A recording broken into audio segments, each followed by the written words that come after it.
แบบบริเหตุคลิปมาตั้งประมาณโอ้โหแหละโดนละนี่วางวางแหงเดี๋ยวลินเอาอีกนะลองเล่นเลยเอาดีนะเขาจะบุกเสร็จนะเขาจะร้องลินหนึ่งชีโซแบบสเต็ปแบบโลกแบบกิดงงกิดงายโอ้งมงวยไปเลยโหดสุดแน่นเอาวีก็ค่อยอ่ะมึงอย่าบังตีนี่อย่างนี้ละโตโหดสุดเด้อสุดกันไปแล้วโหดเป็นเอาวี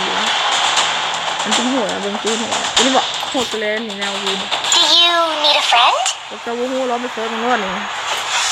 ตัวอะไรดีวะเปลี่ยนนะลำลง Hey, you miss me? ก็หนีลำหนูเลี้ยงโซ่เขาถูกให้ติด Let me show you the ways of the ninja. ให้ติดอารมณ์หอม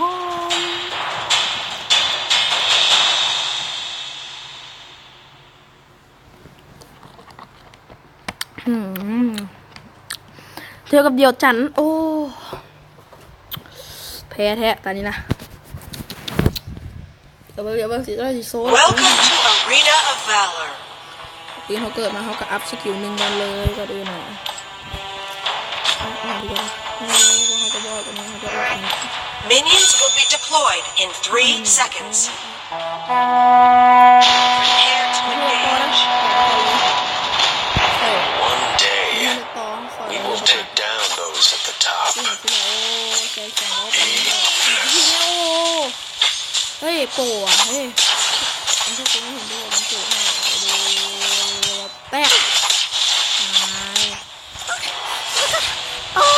ป๊อปขนาดมันตัวได้เปรียบเลยที่เนี่ยเบื้องเมนทุกคนโอ้ตัวได้เปรียบยังไม่ไหวใช่ตอนแบบทุกคนแบบไผ่หัวละท่านนึงเลยเสียอาร์คอมเมนต์ไผ่หัวละท่านเลยบุญญาณนะคิดว่าหัวอ่ะสั่งสอนจากป้อมแบบที่สุดเลย Bonds created by blood are not easily broken.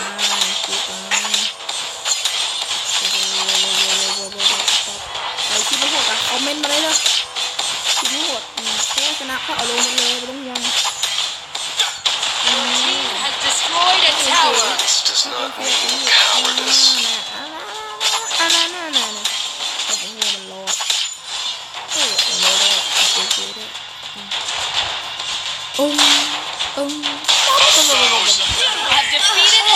เห็นว่าเลือดเต็มหลอดเมื่อกี้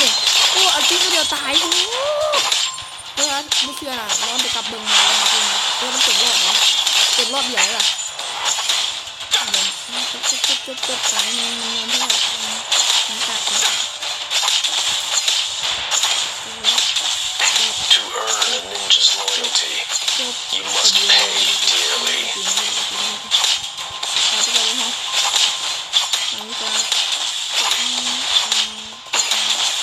Shuriken!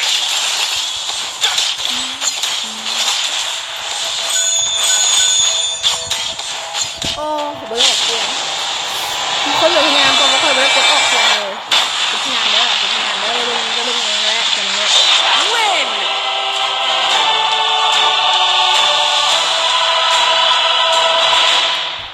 เราเล่น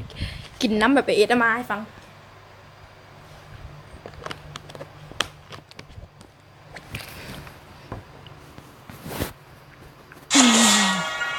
ได้ยินตีอ่ะรีบไปสานต่อไปตาต่อไปเขากันที่3 เม็ดเนาะ3 เม็ดนี่เขาไผ่สีเขาสขนาดกว่าที่เห็นดีว่าใครเย็นไหมตกเย็นบ่ทุกคนก็ดีว่าเขาไปดูโต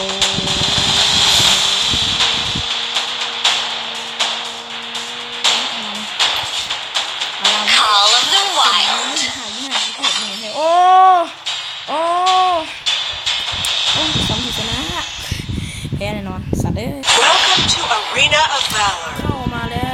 น็ตปิ้งอ๋อไก่เน็ตปิ้งเกิดกับเราเยอะเขาต้องออกอันนี้การนี่เนาะ Minions will be deployed in 3 seconds. พี่เอาเงินเนี่ย Prepare to engage. คำหยาบถึงน้อยไม่ขอค้างไว้เถอะคำหยาบบุคคลทางเดียว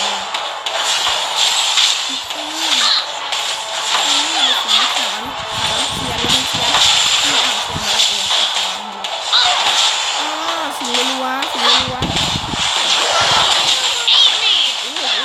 เบิ้งนี่ครั้งแรกตายโอ้โห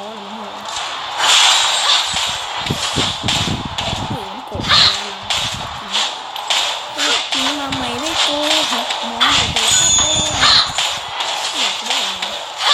No one's gonna chain me down. ไอ้แบบโซ่สีมือคือแบบเข้าแบบนี้คลิปนี้เรียกว่าใครคิดว่าตัวเองเห็นมันไม่มีใครเลยชนะหรือแพ้ค่อยเอาลงมา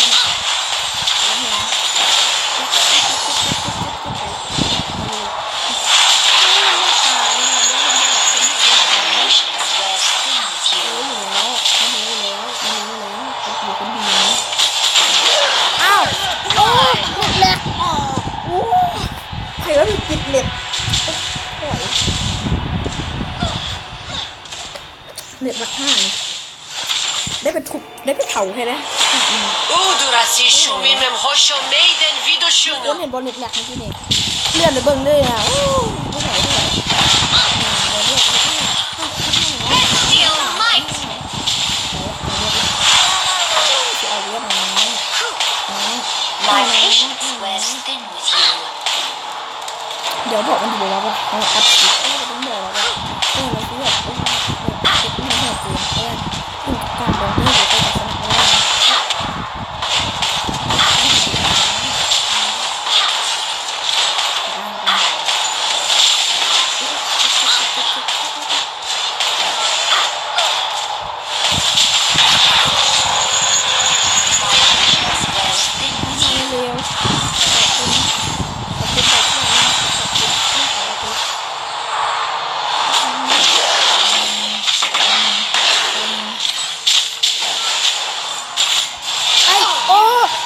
อีกแล้วในแปลกเป็นโบกี้แดงๆนะเห็นบ่นี่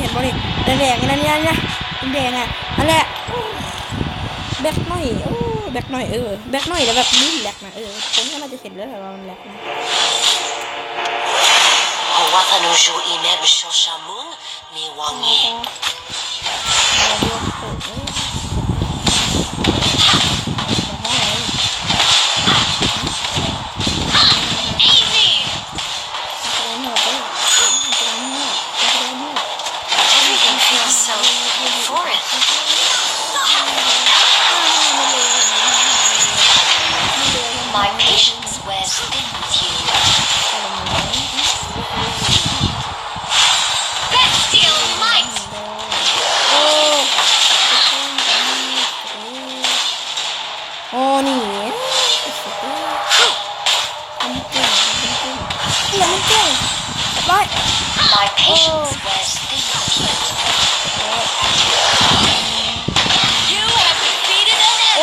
เกินเลยอ่ะที่บอกเขาหมดแล้วค่ะใครใช้หัวมาเลยไหมกดเลยกดมาเลยเฟซบุ๊กของใครเนี่ยแบบว่าที่โนTINO ได้หรือว่าทักมาทางแฟนเพจแล้วยามาซ่าเขาปัดเกมมือโว้แล้วคอมเมนต์ให้งมแหละเอาเฟซมาให้น้ำ I can take ไม่ care of อยากได้ myself. มีแบบสามารถโตได้ไม่ต้องโตได้เพราะว่าตัวเอง Destroyed a tower. เอาน้องมาหากันถ่ายนะเอาน้องมาหากันถ่ายเลยนะเป็นหากันถ่ายเลยหากันถ่าย My patience wears. เดี๋ยวเป็นแบบเดี๋ยว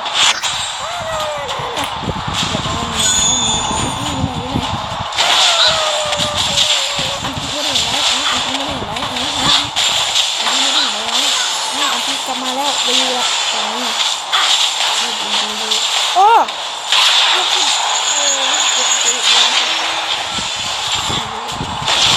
ถึงงับ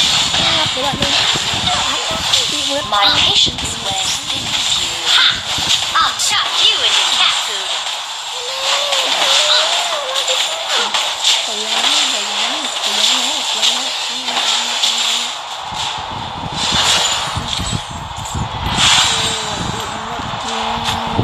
ปวดใจข้างในเลย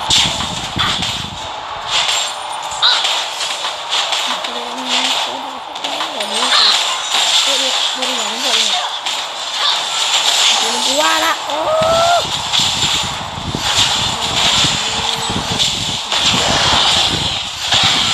เอาสมัยกู My patience wears thin with you.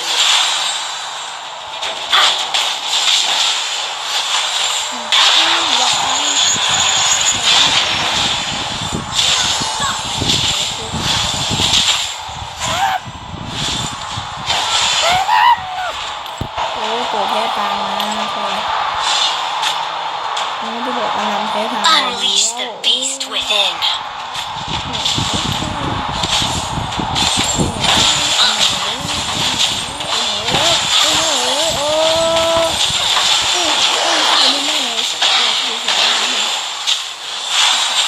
'My patience wears thin with you. Bestial might.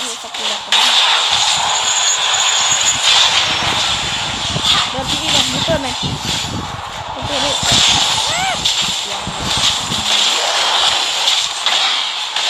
อ้าวน้องเดี๋ยวมันตัง Aid me.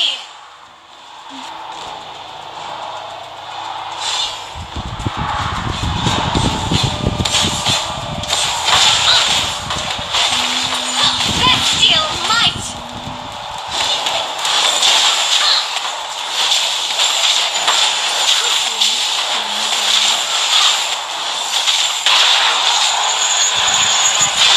Wears thin with you.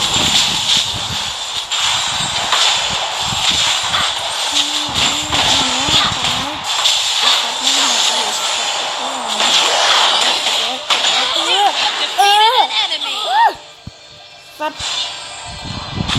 ตายอย่างนี้อ่ะโอ้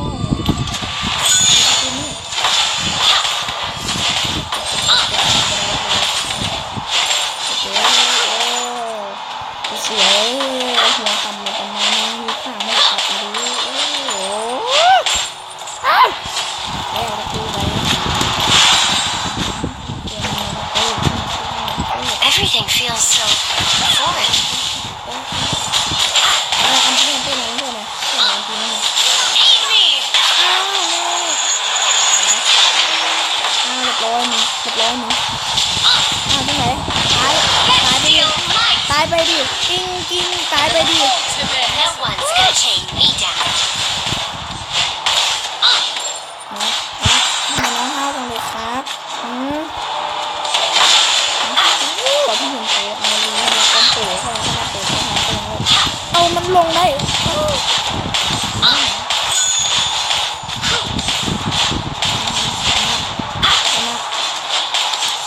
เชื่อตัวเองแบบตัวเป็น Hey, I can take care of myself.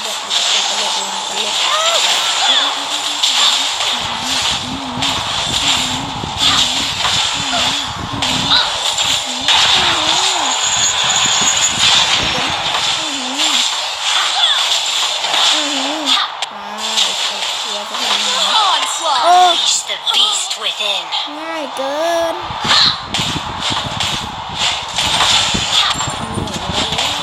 Aid me.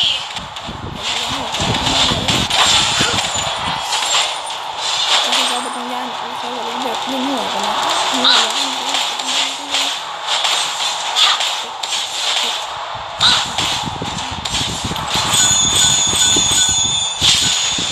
โอ้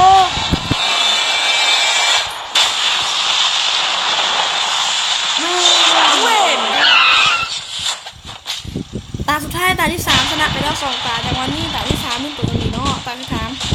ตัวนี้เนาะทุกคนว่าตัวไหนดีไม่ไปล้างเม็ดกับดึงดาออกมาเหม็นตุยอ้าวนาตายะโอ้ยได้ยินนาตายะโอ้ยแล้วมันได้ยินแบบนี้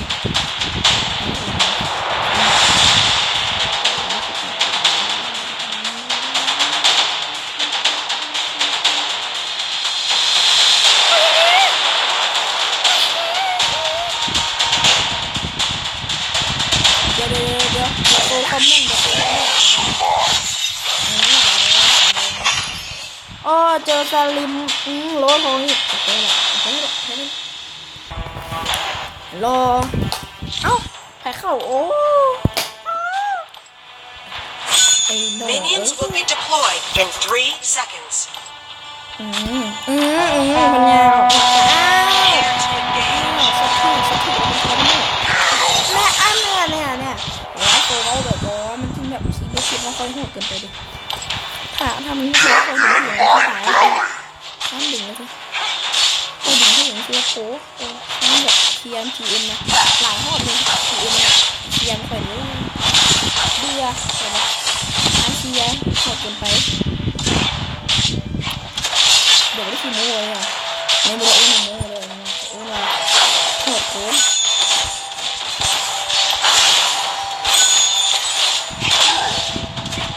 แต่ว่า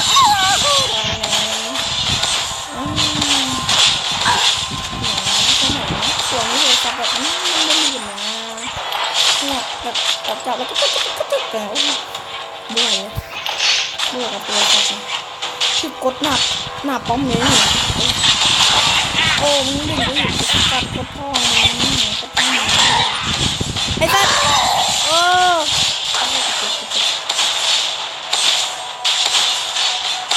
บุกกลับนะ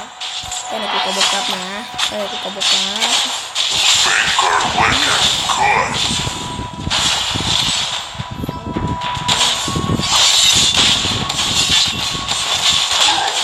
โอ้ยสัตว์สลิงกูเบื่อมึงเลยพี่อะป้องกูแตกเลยสัตว์ตัวป้องกันแล้วเป็นคนที่ได้แต่ตัวเดียวไม่ใช่สัตว์ตัวใหญ่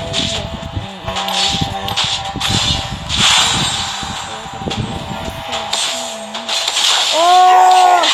พี่เอ็มมึงรีบแก้เลย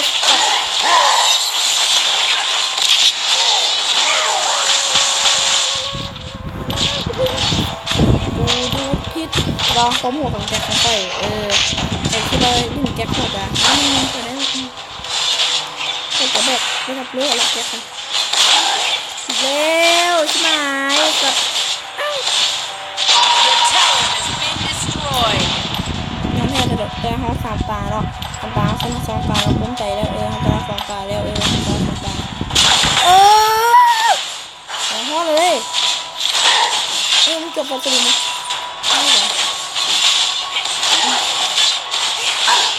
โอ้สับประตูโอ้สิ่งแปลกๆอะไรโอ้สลิมหน่อยคิดว่ามันหูมันคิดว่ามันหูสลิมหน่อยคิดว่ามันหูสลิมดีแม่ให้กูอีกโอ้ตลกเดี๋ยวทุกคนที่คิดว่าขาดเลยต้องมาดูเลยไม่ได้เลยจะสนุกที่สุดแบบนี้หนักกระเพื่อมกัน